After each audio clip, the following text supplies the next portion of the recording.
In past years, I've addressed the most pressing dietary issues of our time, like what's the healthiest variety of apple? Or what's the most nutritious nut? Or dried fruit? Or what's the best bean? What's the best berry? What's the best bowel movement? Right? We had fun. People got to vote. You know, some folk came away all huffy. You know, especially the New Yorkers back there. But this year, I thought I'd lighten it up and answer: what's the best way to prevent death? Every year, the CDC updates the latest leading causes of death in the United States. So let's start at the top and go down the list, see what's new in each category. Heart disease, number one, the 35-year follow-up of the Harvard Nurses' Health Study just published.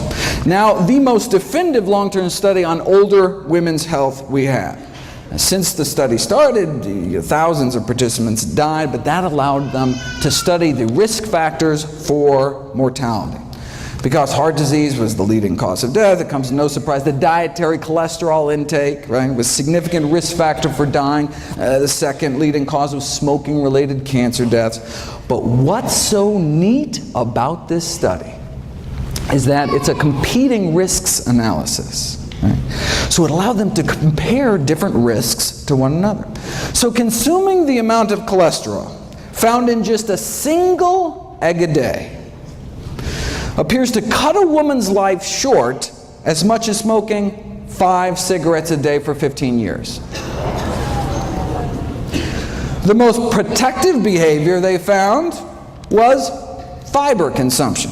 Eating just a cup of oatmeal's worth of fiber a day appears to extend a woman's life as much as 4 hours of jogging a week.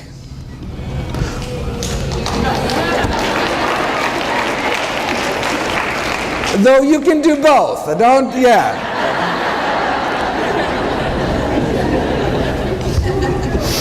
So it's worth noting that, look, the intake of cholesterol only found in animal foods was associated with living a shorter life, and the intake of fiber only found in plant foods associated with living a longer life. The one specific food most tied to longevity was nuts.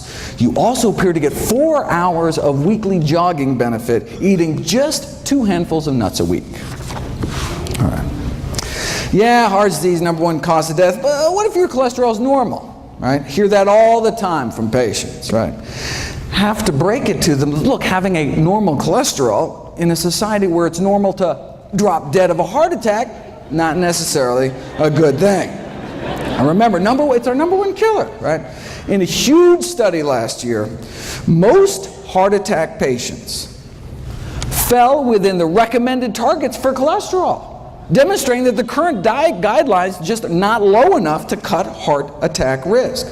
Close to half of heart attack victims had cholesterol levels classified in the guidelines as optimal, though I'm not sure their grieving spouses and orphan children will take much comfort in that fact.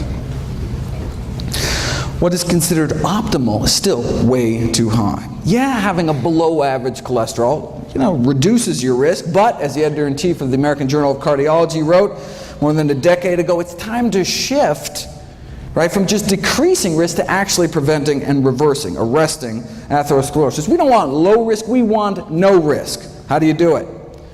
Well, for the buildup of plaque in our arteries to cease, it appears that we have to get our total cholesterol down to be about 150, right?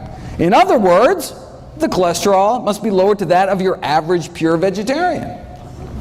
Now, but because relatively few people are willing to abide by the vegetarian lifestyle, drugs are required, to get down to similar levels, right? So it's our choice. Now notice though, even though the average vegan has a cholesterol of 150, it doesn't mean that all vegans have 150. That's why I do free cholesterol screenings here at Summerfest. Stop by my table, little drop of blood, just take a couple minutes.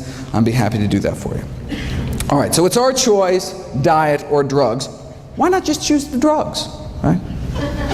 Well, no, that's a good question. Well, as the good doctor noted last night, the FDA just announced newly mandated safety labeling by law to cholesterol-lowering statin drugs, right? So this is Lipitor, Mevacor, Crestor, Zocor, Vytorin, that kind of thing. The FDA issued new side effect warning labels this year regarding the increased risks, brain-related risks, associated memory loss and confusion, an increase in blood sugar levels, as well as new onset diabetes. One prominent cardiologist described this kind of Faustian bargain: yes, fewer heart attacks, but more diabetes, right? With all the memory loss and confusion caused by these drugs, folks may have forgot there's actually a way to reduce the risk of heart attacks and diabetes at the same time. Called the plant-based diet. All right, now cholesterol is just half of the heart disease story. The other half is inflammation.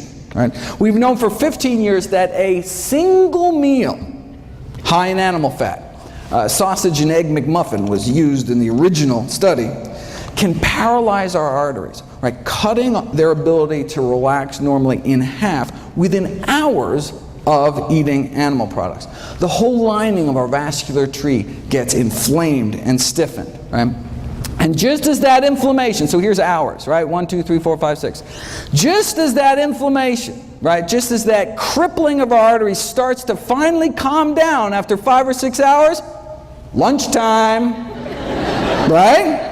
And then we may whack our arteries with another load of meat, eggs, or dairy, right?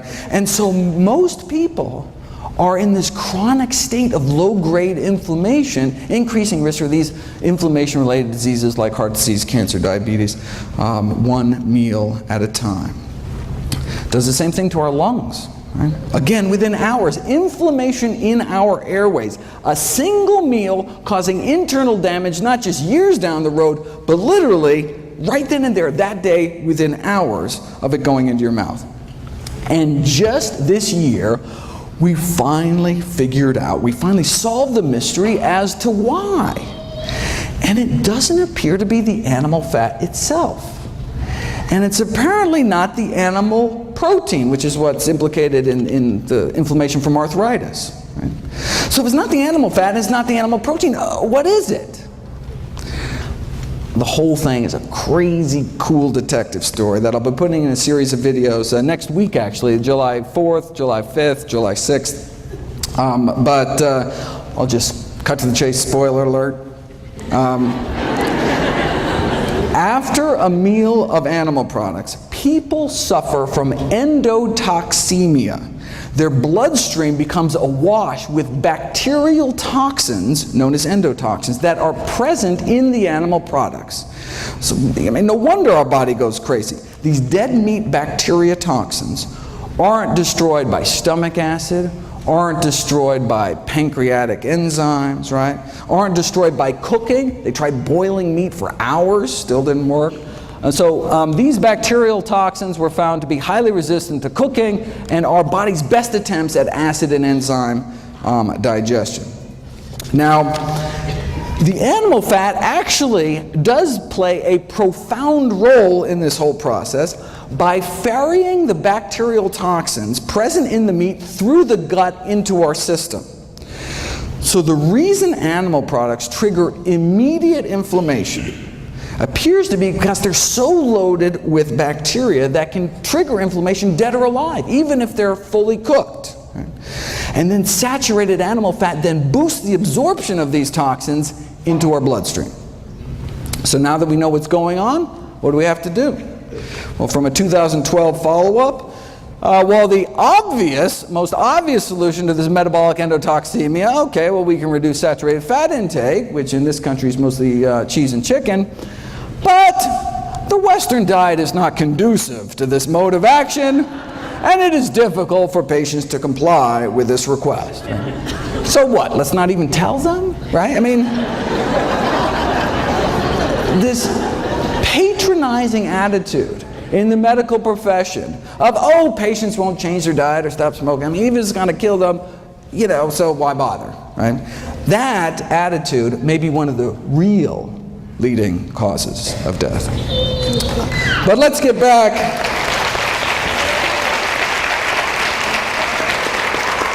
But let's get back to the official list and take on cancer next. What's the latest?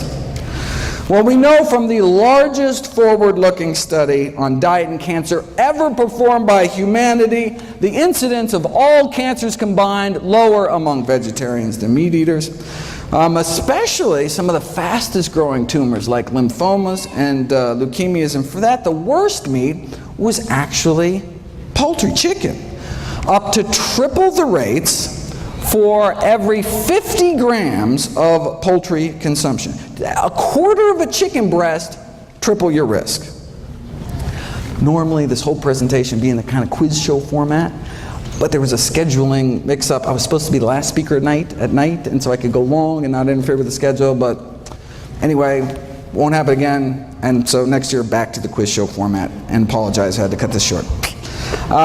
Okay, but the link between meat and cancer is such that even the Journal of Meat Science last year asked, should we become vegetarians?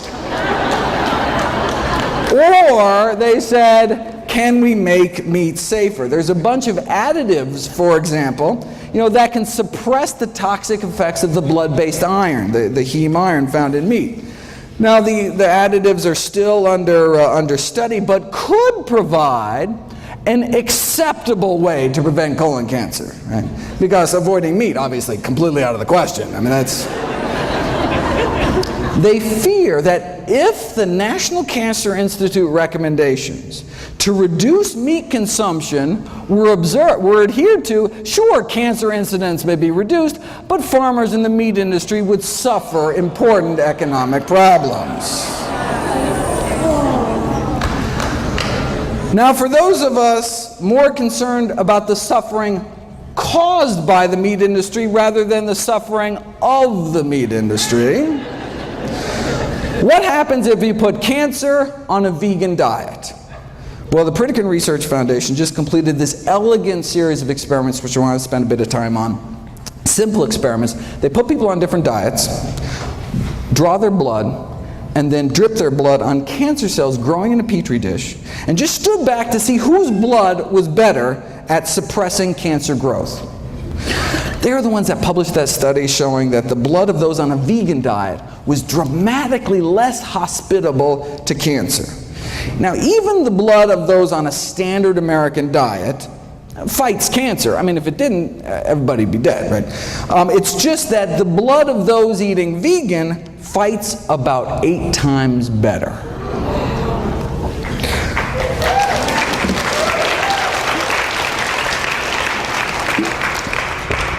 The blood of those on a standard American diet suppresses cancer growth by about 9%. You put people on a plant-based diet for a year, though, and their blood just tears it up. Right?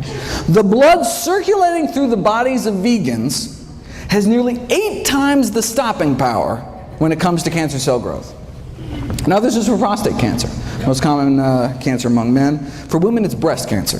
So the Pritikin researchers tried duplicating this study with women using breast cancer cells instead. Now, they didn't want to wait a whole year to get the results, so they figured they'd try to see what a plant-based diet could do in just 2 weeks against 3 different types of human breast cancer. This is the before, cancer growth rates powering away at 100%, and then this is after eating a plant-based diet for just 14 days. Now, slowing down cancer growth is great, but getting rid of them, getting rid of cancer cells is even better. This is before and after measuring cancer cell death, right? This is the before, and this is the after, pre and post plants. The same blood now coursing through these women's bodies gained the power to significantly slow down and stop breast cancer growth thanks to just 2 weeks of eating a plant-based diet. What kind of blood do we want in our body? What kind of immune system, right? Do we want blood that's just kind of roll over when new cancer cells pop up, right? Or do we want blood circulating to every nook and cranny within our bodies with the power to slow down and stop them? Now, this strengthening of cancer defenses was after 14 days of a plant-based diet and exercise. They were out walking 30 to 60 minutes a day. Right? Well, maybe the only reason their bodies became, so effective at suppressing cancer cell growth was because of the exercise. Maybe diet didn't have anything to do with it. So they put it to the test. This is measuring cancer cell clearance. And this is what we saw before, the effect of blood taken from those eating a plant-based diet, in this case for 14 years, along with mild exercise, just like walking every day, right? So, plant-based diets, walking, that's the kind of cancer cell clearance you get. Now, compare that to the cancer-stopping power of your average sedentary. You see this little burger, apple? Oh, sorry, I can't. All right. On the website, it's a little, okay, but okay. Okay, compared to the cancer-stopping power of your average sedentary meat eater, which is basically non-existent. Okay. But what about this middle group? Now, this middle group, instead of 14 years on a plant-based diet, they had 14 years of the standard American diet, but had daily strenuous hour-long exercise, like boot camp this morning. Seriously, calisthenics, right? They wanted to know, if you exercise hard enough and long enough, can you rival some strolling vegans? All right. Let's find out. And exercise worked, no question, right? But literally 5,000 hours in the gym, no match for a plant-based diet.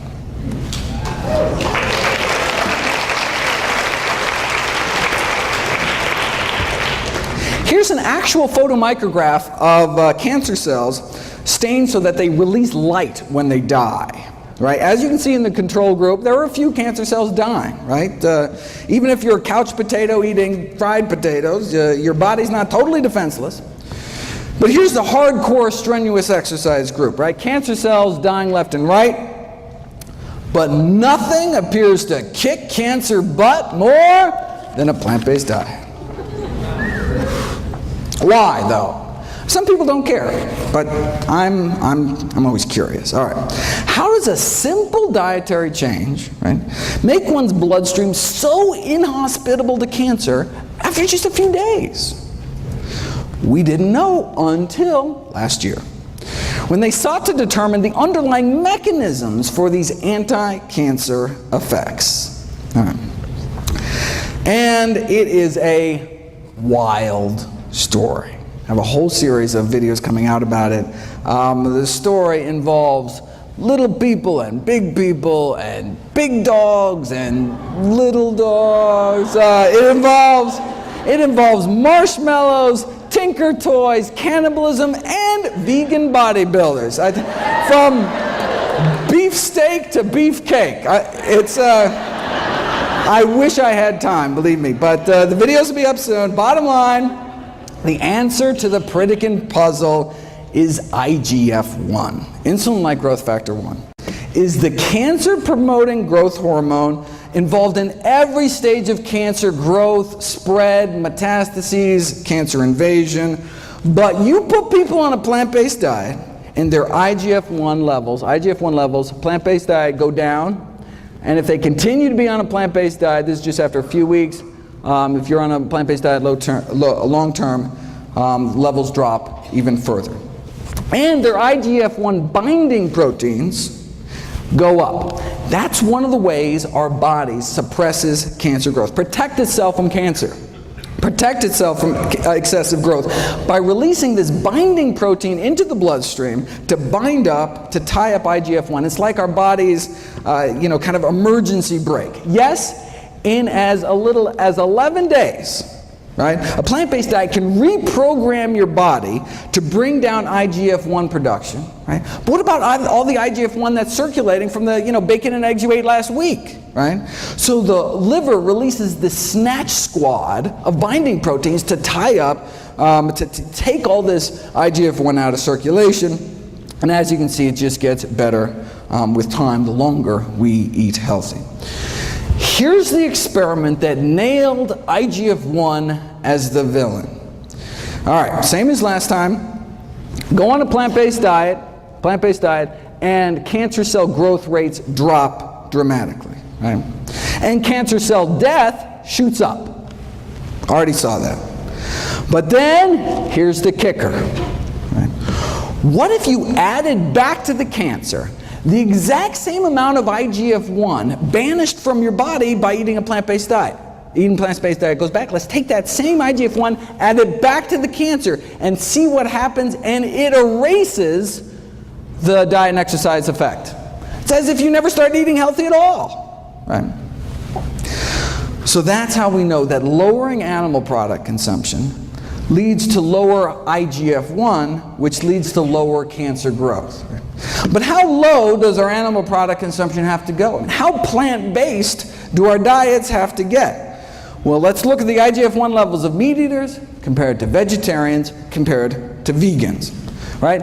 Does a plant-based diet, is it better at lowering circulating levels of IGF-1 compared to a meat-eating diet or a lacto-ovo diet? And this is what they found. Right? Only the vegans, so meat eaters, vegetarians, vegans, only the vegans had significantly lower levels, and the same relationship was found with IGF-1 binding protein levels, right? That's what we want higher. Again, we got nothing here. One really had to go to that final step, vegans, to significantly bind up all that excess IGF-1 in their bloodstreams. Right? This was a study done on women. What about vegan men? They found the same thing. So even though vegan men tend to have significantly higher levels of testosterone than both vegetarians or meat eaters, which actually can promote the growth of prostate cancer. But the reason a vegan diet can actually reverse the progression of cancer, which I've shown you in previous years, the Dean Ornish work, may be because of how low their IGF-1 levels are. So high testosterone, but still low cancer in the vegans. The bottom line is that male or female, right? Just eating a vegetarian diet did not seem to cut it, right? Didn't do your body many favors. Right? Looks like to get that significant drop in that cancer-promoting growth hormone levels, one really has to move towards eliminating animal products altogether. Now the good news is that now, based on what we know about IGF-1, we can predict that a vegan diet may be profoundly protective with respect to risk, for example, for breast cancer in older women. Okay, just 13 leading causes of death to go. All right, let's run through the list here. The top 3 killers used to be heart disease, cancer, stroke. Oh, that is so 2011. Now it's heart disease, cancer, and COPD, like emphysema. All right. Thankfully, COPD can be prevented with a plant-based diet and even treated with plants, if you want to check that out. Now, of course, the tobacco industry took these landmark findings a little differently. Instead of adding plants to people's diets to prevent emphysema, wouldn't it be simpler to just add them to cigarettes? And voila, the addition of acai berries to cigarettes evidently has a protective effect against emphysema in smoking mice.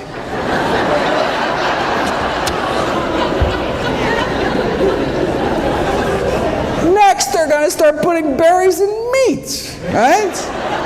I couldn't make this up, people. Look at this. Adding fruit extracts to burgers, right? Now, this was not without its glitches. The blackberries literally dyed the burgers with this kind of distinct purplish color, though infusing lamb carcasses with kiwi fruit juice before rigor mortis set in does evidently lead to greater tenderness in the meat.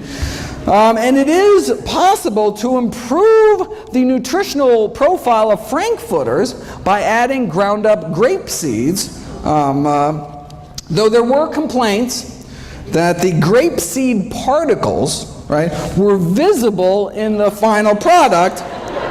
And look, if there's one thing we know about hot dog eaters, it's that they're picky about what goes in their food, right?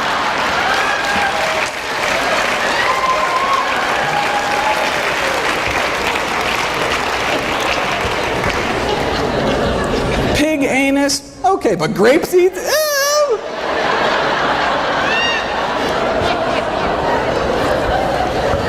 Preventing strokes. Number 4.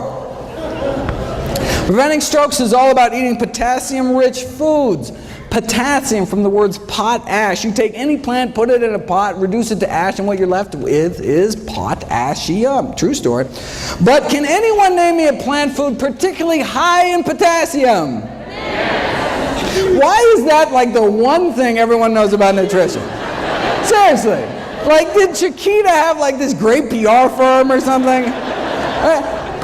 I bet you could walk into the Heart Attack Grill where they're eating food like this, right?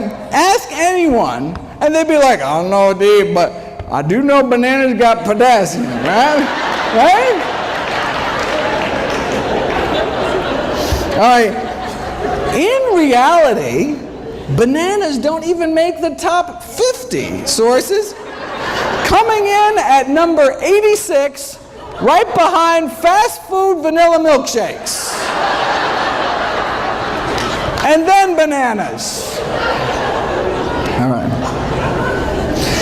In the top 5 sources are tomato and orange concentrates. And in terms of the whole food sources, it is greens, beans, and dates. In fact, if you look at the next leading cause of death, right, bananas could be downright dangerous.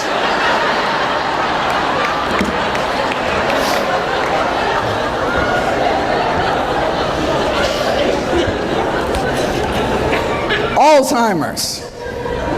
Alzheimer's now our 6th leading cause of death. We've known for 20 years now that those who eat meat, red or white, including poultry and fish, were between 2 and 3 times more likely to become demented compared to vegetarians.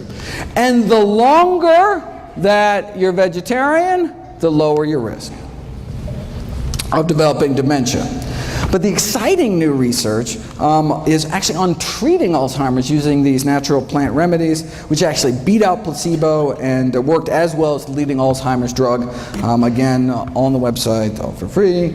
Next on the kick the bucket list is diabetes, which can be prevented with a plant-based diet and treated with a plant-based diet and even reversed in many cases with a plant-based diet. And I encourage everyone to check out Brenda's talk at 3 o'clock this afternoon. This is from October. Those eating vegetarian had significantly lower rates than meat eaters, right? But it was the vegans that did the best. And this is the surprising thing, this was after controlling for obesity, right? Sure, vegans got lower diabetes rates, right? They're so skinny, right? But even at the same weight, vegans have just a fraction of the diabetes risk, right? Why are vegans on average so slim? Obesity is so rare among those eating plant-based diets. Nutrition researchers have been desperate to try to uncover the secret. Yes, they eat fewer calories, right? But not that many fewer. In the past years, I've gone through a number of theories to try to explain this. Maybe it's because people eating plant-strong diets, express more of that fat-shoveling enzyme in the mitochondria, the power plants of our cells. I've talked about that. Maybe it's because the gut bacteria populations are different. Maybe it's because of avoiding the obesogenic chemicals, these endocrine-disrupting chemicals in the meat supply. There's an obesity-causing virus in poultry that may even be playing a role. We're not sure. Theories keep coming. Here's the latest theory. Maybe it's the propionate. Right? After all, what's one of the one things that's only in plant foods? Fiber, right? Animals have bones to hold them up. Plants have fiber to hold them up, right? Now we say, I thought fiber was defined as our inability to digest it, right? Well, true, we can't break down fiber, but the gazillions of good bacteria in our guts can. And what do they make with it? They make propionate, which gets absorbed into our bloodstream. So technically we can digest fiber, but just not without a little help from our little friends. But what does propionate do? Well, it inhibits cholesterol synthesis. That's good. It also appears to have what's called a hypophagic effect, meaning it helps us eat less by apparently slowing the emptying of our stomachs, which makes us feel fuller longer. Propionate regulates food intake, or whether it's because it slows the generation of new fat cells, but it results in this overall anti-obesity effect. And we can actually boost the populations of these good bacteria in our guts without taking probiotics, just by eating vegetarian, right? Because we're feeding our little friends with fiber. Animal foods also tend to be kind of calorically dense. For example, to walk off the calories found in a single pat of butter, you'd have to add an extra 700 yards to your evening stroll that day, right? Or a quarter-mile jog to each sardine we put in our mouth, right? And that's just the edible part, right? And any who choose to eat 2 chicken legs better get out on their own 2 legs and go run an extra 3 miles that day to outrun weight gain, right? And that's for steamed chicken, skin removed. Here's the latest. Meat consumption and prospective weight gain, right? We're talking hundreds of thousands of men and women studied across 10 countries with weight gain measured over a 5-year period. What did they find? Total meat consumption associated with weight gain in men and women. The conclusion is that the decrease in meat consumption may improve weight management. And this was after controlling for initial weight and physical activity, education level, smoking status, total energy intake. What? That's the kicker. This was after controlling for calories. Right? The link between meat and weight gain remained even after controlling for calories, meaning you have 2 people eating the same number of calories, the one eating more meat may gain more weight. They even calculated how much more. Intake of 250 grams of meat a day, which is nothing compared to what the U.S. Eats, will lead to an annual weight gain of 422 grams, higher than the weight gain experienced with the same calorie diet with lower meat content. Right? After 5 years, the weight gain would be about 5 pounds more. So same calories, yet 5 pounds heavier eating meat. And steak was nothing. The strongest relationship between annual weight gain was observed for poultry. Right? Let's say you start out at a normal weight, eat a hamburger every day. Right? Well, this is how much extra weight you'd gain in addition to the calories that are present. And if you ate the same number of calories instead of processed meat, like a ham sandwich with 3 slices of deli meat, you'd be up to here. And then half a chicken breast puts you up to here, again, above and beyond the calories. Right? In conclusion, our results indicate that meat intake positively associated with weight gain. This persisted after adjusting for energy intake, and therefore we're in favor of this public health recommendation to decrease meat consumption for health improvement. For more, make sure to check out the meat industry's take on this study, very interesting, as well as PCRM's wonderful work trying to put a vegan diet to work in a corporate setting. Kidney failure, 8th leading cause of death, can be prevented with a plant-based diet, can be treated with a plant-based diet. Why? Because our kidneys are highly vascular organs, right? That's why kidneys look so red inside. Right? Our 2 little kidneys filter through our entire bloodstream. And so, if the standard American diet is so toxic to blood vessels in our heart, brain, and pelvis, leading to heart attack, stroke, sexual dysfunction, what might it be doing to our kidneys? Long story short, Harvard researchers found 3 significant risk factors for declining kidney function, meaning you start to lose protein out of your urine. Your body's not supposed to be peeing out its protein. The 3 risk factors for declining kidney function were animal protein, animal fat, and cholesterol. Right? It's not protein, it's not fat. Animal protein, animal fat. No relationship found with plant protein and plant fat. Not only do vegans appear to have better kidney function, but dramatic improvements were found treating kidney failure patients with pure vegetarian diets after just 1 week. All right. Leading killer number 9 is people dying from respiratory infections. Check out my video, Kale and the Immune System, talking about the immunostimulatory effects of kale. Is there anything kale can't do? And if you look at my video, Boosting Immunity Through Diet, which is actually, if you can see this, June 28th, this is just the video of the day that went up on Wednesday. You can see that eating just a few extra fruits and vegetables can significantly improve one's immune response to pneumococcal pneumonia. Suicide is number 10. Now, last year at Summerfest, I talked about improving mood through diet. We know vegetarian diets have been associated with healthier mood states, but you don't know if it's cause and effect until you put it to the test. And that's what was done this year. You take regular meat eaters and you remove meat, fish, poultry, and eggs in this study from their diets. And you can see a significant improvement in mood scores after just 2 weeks. I mean, it can take drugs like Prozac, months to take effect. In fact, the way drugs like Prozac work is they boost the levels of the so-called happiness hormone serotonin. Did you know that there is serotonin in plants? I had no idea. I certainly didn't. But there's serotonin and dopamine and all sorts of human neurotransmitters in plants.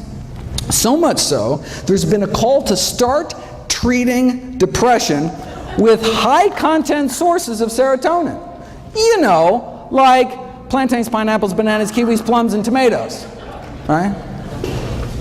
And what's the side effects? You get a little seed stuck in your teeth or something? Right? Maybe that's why high intake of fruits, vegetables, mushrooms, and soy associated with decreased prevalence of depression. Right? Maybe that's why improved behavior in teenagers was significantly associated with higher intakes of leafy green vegetables and fresh fruit. Right? For more, keep an eye out for my videos on the wrong way to boost serotonin, which is by these tryptophan supplements, a better way to raise serotonin to fight things like premenstrual depression, and then the best way, as reported in this double-blind, placebo-controlled crossover study on the successful use of butternut squash seeds in the treatment of social anxiety disorder, for example. Right? Amazing. How might a plant-based diet prevent systemic infections? Well, meat-borne bacteria can directly invade one's bloodstream through the intestinal wall, or in women can creep up into their bladder. Just this month, June 2012, we have direct DNA fingerprinting proof, finally, right, that women eating meat are getting urinary tract infections from eating meat contaminated with fecal bacteria that then crawl up into their bladder. Right? And chickens are the most likely reservoir. Wait a second. You can't sell unsafe cars. You can't sell unsafe toys. How is it legal to sell unsafe meat? Well, they do it by blaming the consumer. Right? As one USDA poultry microbiologist said, raw meats are not idiot-proof. They can be mishandled, and when they are, it's like handling a hand grenade. You pull the pin, someone's going to get hurt. See, if we get sick, it's our fault. Right? Now, while some may question the wisdom of selling hand grenades in supermarkets, the USDA poultry expert disagrees. Says, I think the consumer has the most responsibility, but just refuses to accept it. Right? It's like a car company saying, yeah, we installed faulty brakes, but it's your fault for not putting your kid in a seatbelt. Right? A director at the Centers for Disease Control responded famously to this kind of blame the victim attitude from the meat industry. Is it reasonable, she asked, if a consumer undercooks a hamburger that their 3-year-old dies? Is that reasonable? Not to worry though, the meat industry's on it. All right, they just got FDA approval for a bacteria-eating virus to spray on the meat. Now, some have raised concerns about these so-called bacteriophages, such as the possibility that these viruses can spread toxin genes between bacteria, which wouldn't go good, especially given the difficulties in preventing large numbers of these viruses from being released into the environment from the slaughterhouses. All right. Now, it could also allow the meat industry to become more complacent about food safety, right? If they know they can just kind of spray some viruses on at the end, right? Similar to the quick fix argument about irradiation. From the industry point of view, right, who cares if there's fecal matter in the meats, as long as you can just blast it at the end with enough radiation, right? Now, the meat industry is concerned that consumer acceptance of these bacteria-eating viruses may present somewhat of a challenge to the food industry. Not that they'd ever be labeled, of course. But if they think that's going to be a challenge, check out their other bright idea. The effects of extracted housefly pupae on chilled pork preservation. This is a sciencey way of saying they want to smear a maggot mixture on the meat. Now, it's a low-cost, simple method. Think about it. Maggots thrive on rotting meat, yet there have been no reports of maggots having any serious diseases. Not that anyone's really checked, but, I mean, right? Indicating that they have a strong immune system, right? They must be packed with some kind of antibacterial properties, otherwise they die themselves eating rotting meat. All right. So, they took maggots that were 3 days old, washed them, dried them, kind of toweled them off, put them in a tissue blender, kind of a little Vitamix action there, and then voila, safer meat.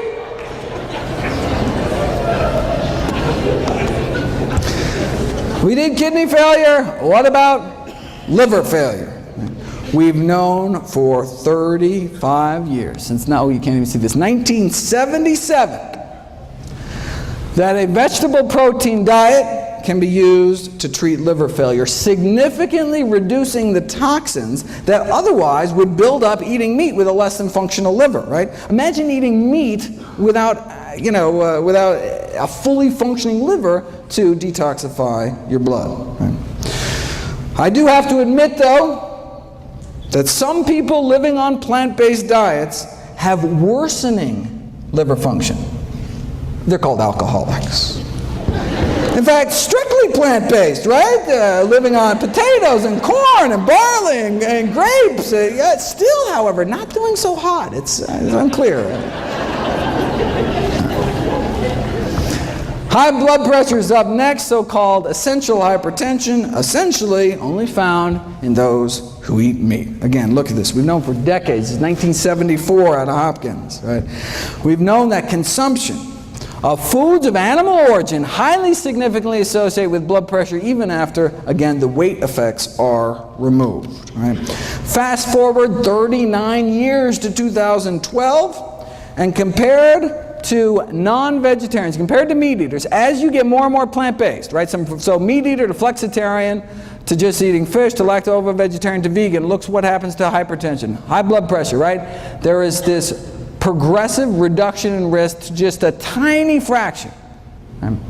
See the same thing in diabetes. Here's diabetes, right? Again, the stepwise reduction of risk as one eliminates animal products on down. Right? And same thing with body mass index, right?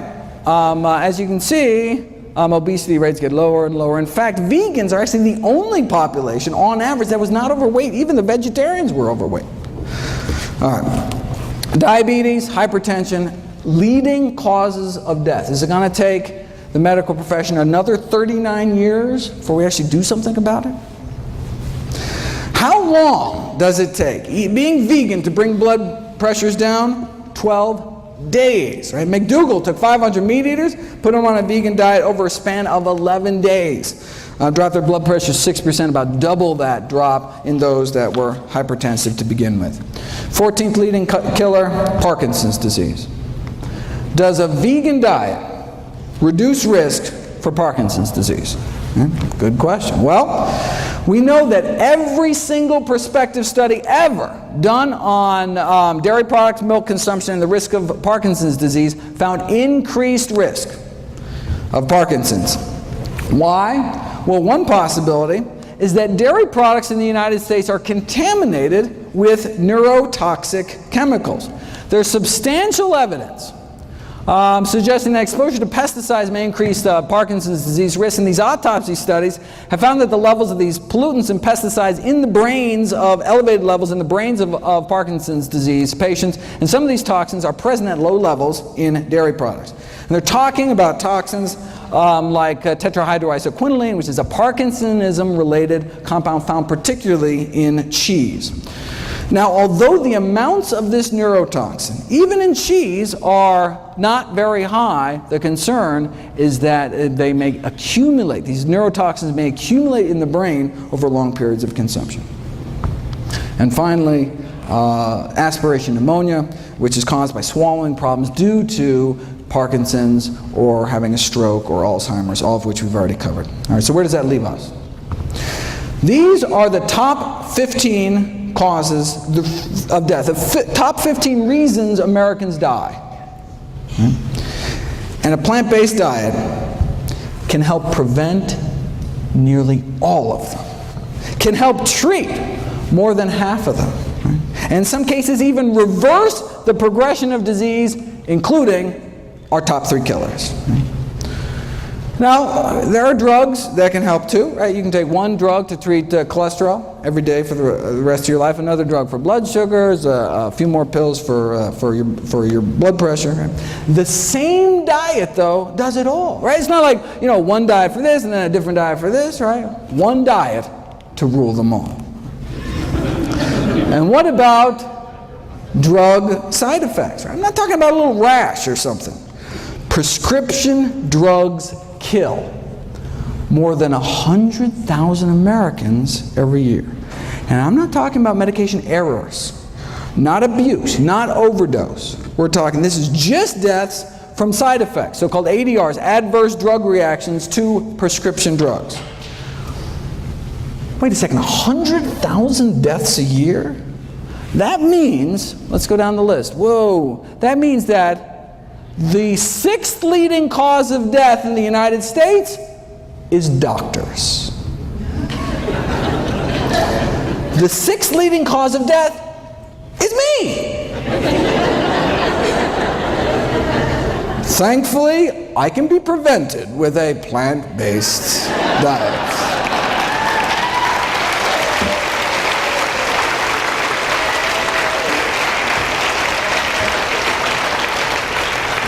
Seriously though, compared to 15,000 American vegetarians, meat eaters had about twice the odds of being on aspirin, sleeping pills, tranquilizers, antacids, painkillers, blood pressure medications, laxatives, and insulin, right? So plant-based diets are great for people that don't like taking drugs, don't like paying for drugs, and of course don't like risking adverse effects, right?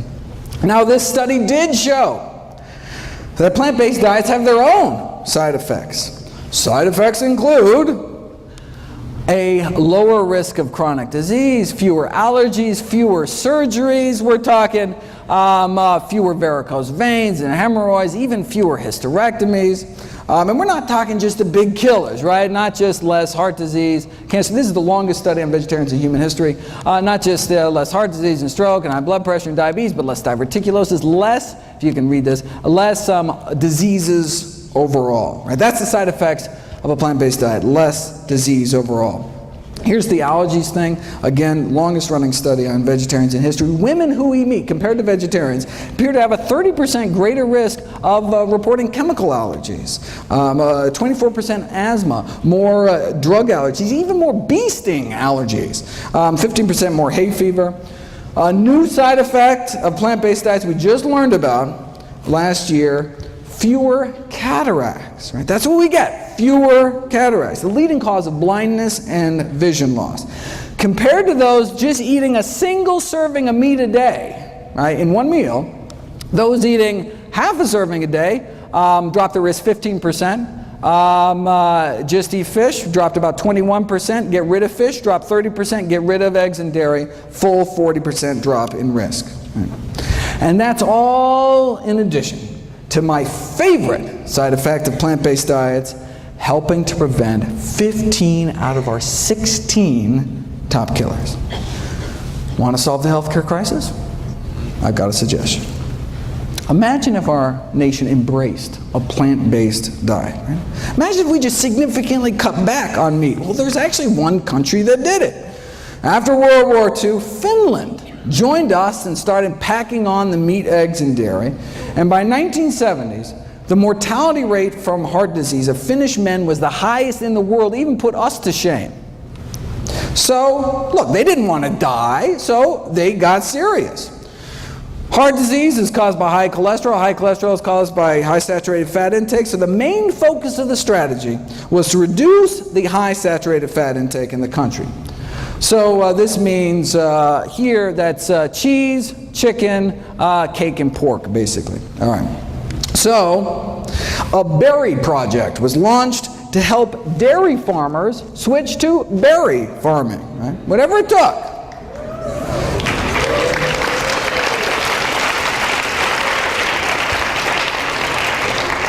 And indeed, many farmers did switch from dairies to berries. They pitted villages against each other in these friendly cholesterol-lowering competitions to see who could do the best. All right, so how'd they do? All right, look, on a population scale, even if mortality rates drop, 5%, I mean, that could save thousands of lives, right? But remarkably great changes took place.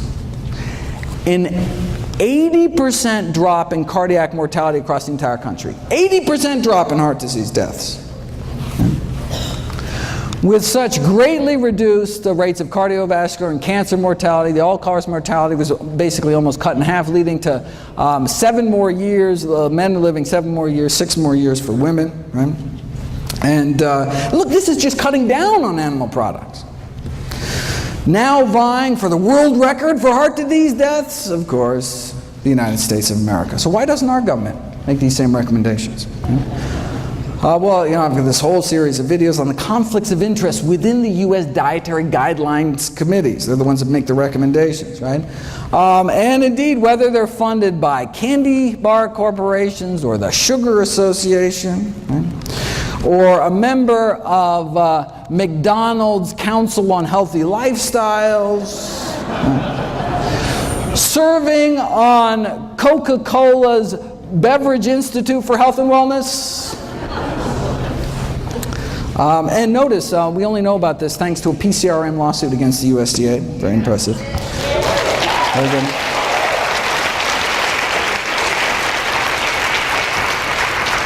One committee member served as the Duncan Hines brand girl and then as the Crisco brand girl. These are the folks, all right, dictate U.S. nutrition policy, right? If you read the official dietary guideline recommendations, you'll note that there is no discussion at all of the scientific research on the health consequences of eating meat. Why? Because if the committee actually discussed this research, it would be unable to justify its recommendation to eat meat at all, as the research would show that meat increases the risk for chronic diseases, contrary to the purpose of having dietary guidelines in the first place, right? Thus, by simply ignoring the research, the committee is able to come to a conclusion that would otherwise look improper, right? All right. So they can't even talk about the science. Right?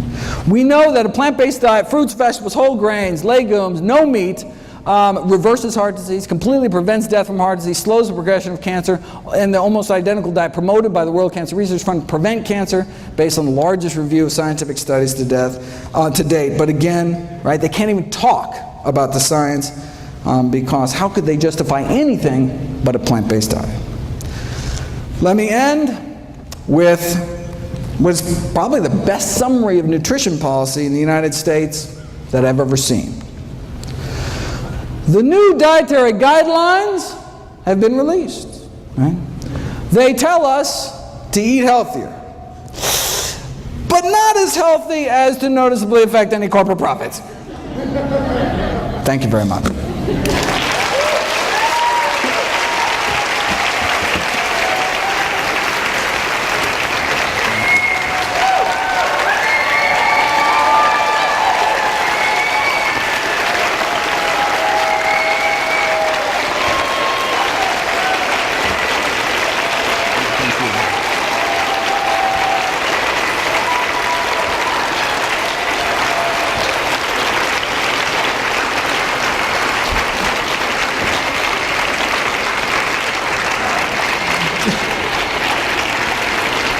Don't forget to check out my new video every day. Please share the site with friends and family. Buy them all DVDs, all proceeds to charity. And remember, please feel free to stop by for a free cholesterol check. See everybody there. Thank you, Dr. In past years, I've addressed the most pressing dietary issues of our time, like what's the healthiest variety of apple? Or what's the most nutritious nut? Or dried fruit? Or what's the best bean? What's the best berry? What's the best bowel movement? Right? We had fun. People got to vote. You know, some folk came away all huffy. You know, especially the New Yorkers back there. But this year I thought I'd lighten it up and answer, what's the best way to prevent death?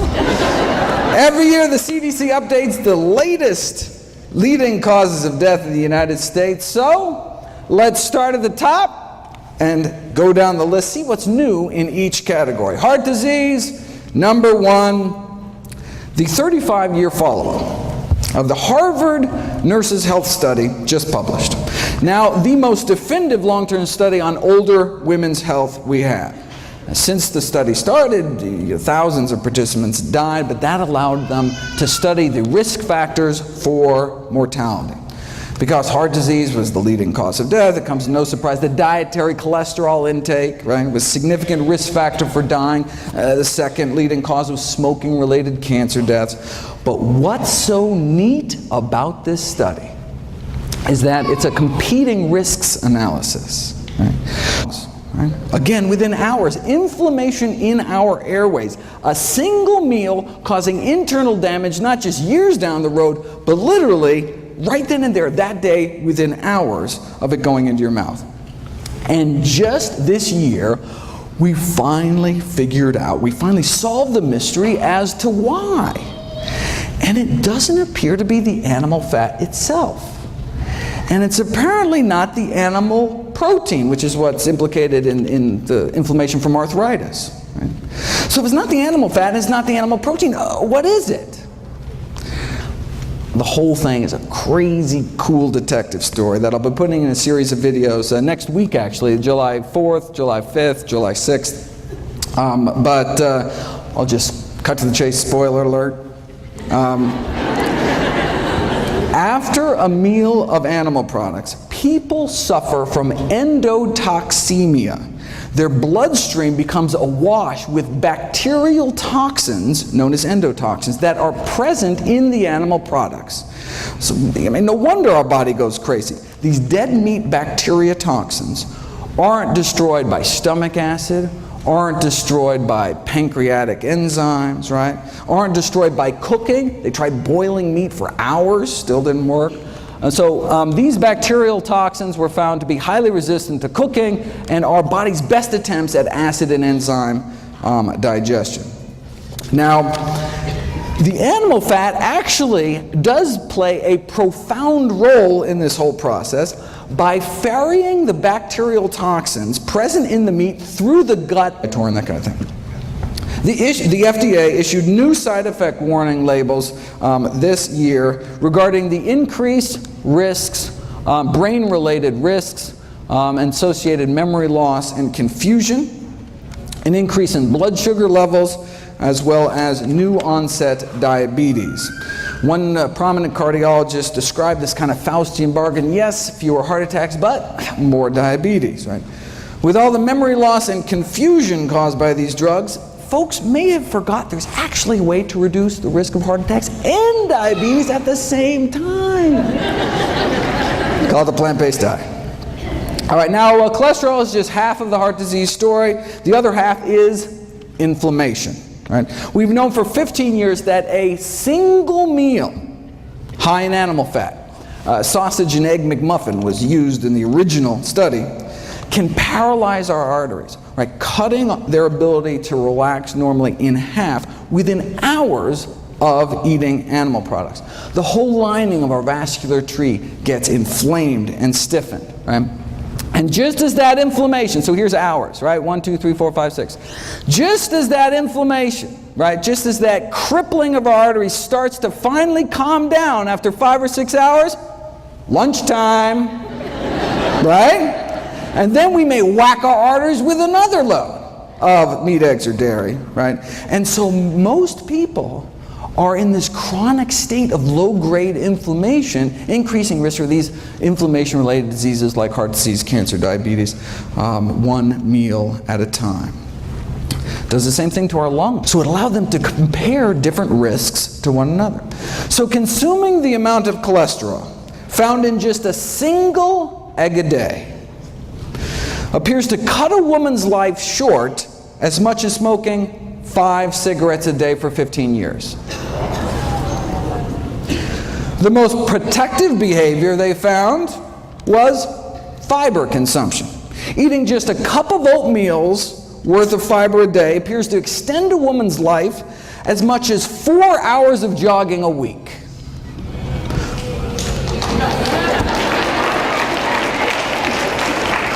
Though you can do both.